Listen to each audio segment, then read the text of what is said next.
Damn.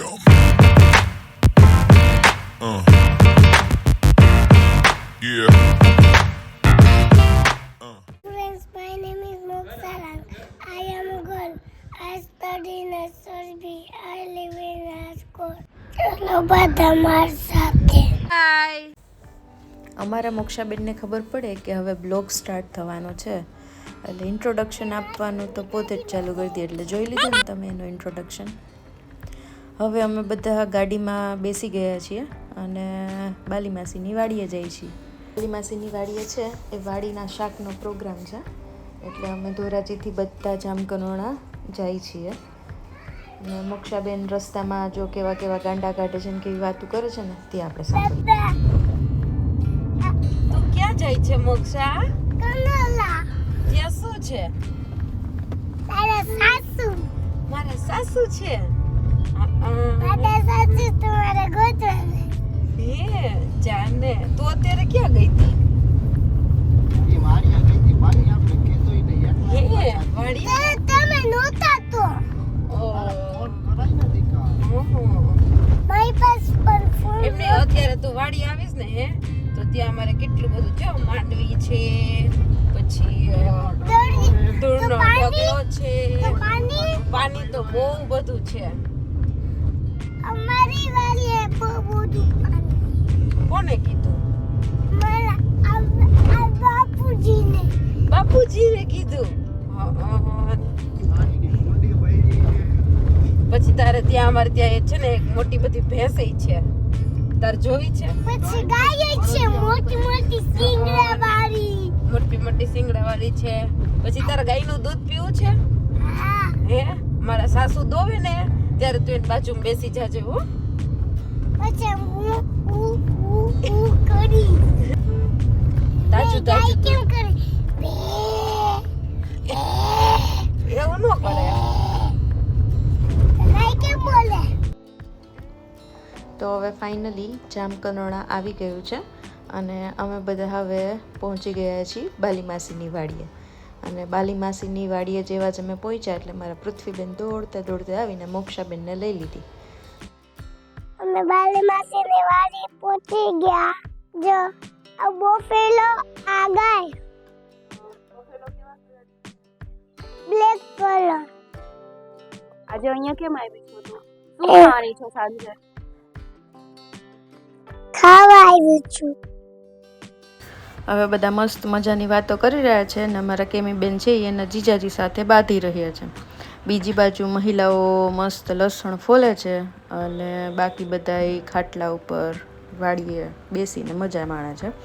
આ બાજુ સૂરજ દાદા આથમી રહ્યા છે એટલે ખેતરમાં એકદમ વાતાવરણ એ મસ્ત છે અને છોકરાઓની રમવાની એકદમ મજા આવી રહી છે. અહીંયા અત્યારે વાડીના શાકનો પ્રોગ્રામ છે એટલે બધા લસણ ફોલી રહ્યા છે અને કોઈ હવે શાકભાજી સુધારી રહ્યા છે અને એવું છે. આ બાજુ અત્યારે લસણ ફોલાય છે અને આ બીજી બાજુ છે ત્યાં હવે ટમેટા અને ડુંગળી ને એવું બધું ફોલવાનું ચાલુ કરવામાં આવ્યું છે. મોક્ષાબેન ને પૃથ્વીબેનને તો મજા પડી ગઈ એટલે હવે એ તો ખેતરમાં મસ્ત બધી આટા મારી રહ્યા છે અને અમારા બાલીબેન જેની વાડીએ જમવાનું છે.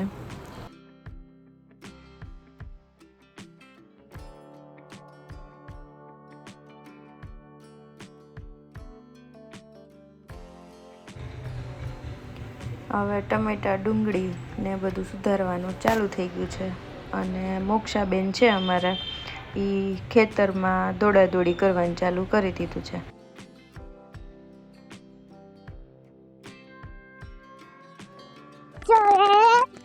શું કરો છો? શું કરો છો?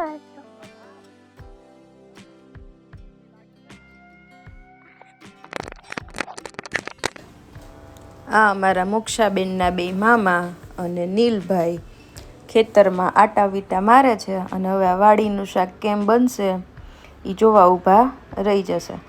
હવે વાડીનું શાક બનાવવા માટે તેલ મૂકી દેવામાં આવ્યું છે.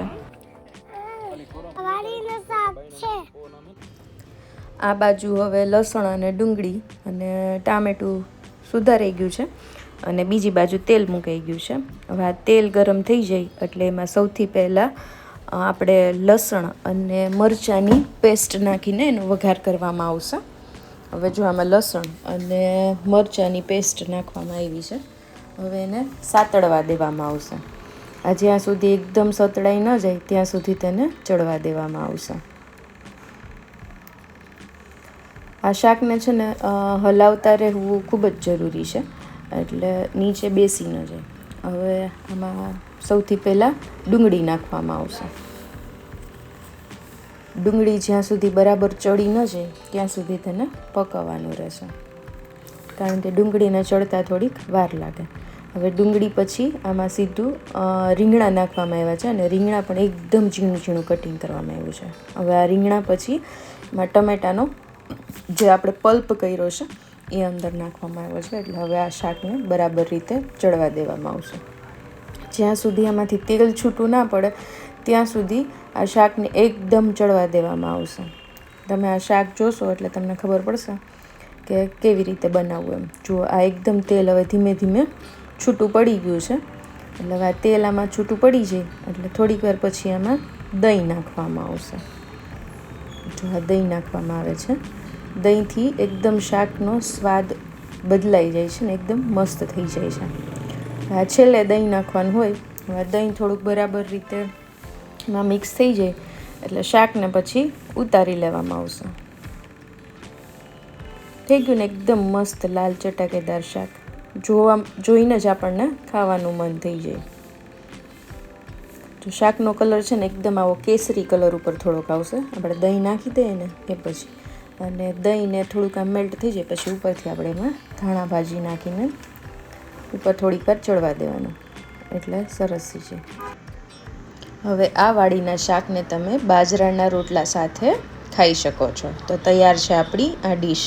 ફરી એક નવા જ વિડીયો સાથે ફરી મળીશું. જય શ્રી કૃષ્ણ. Damn.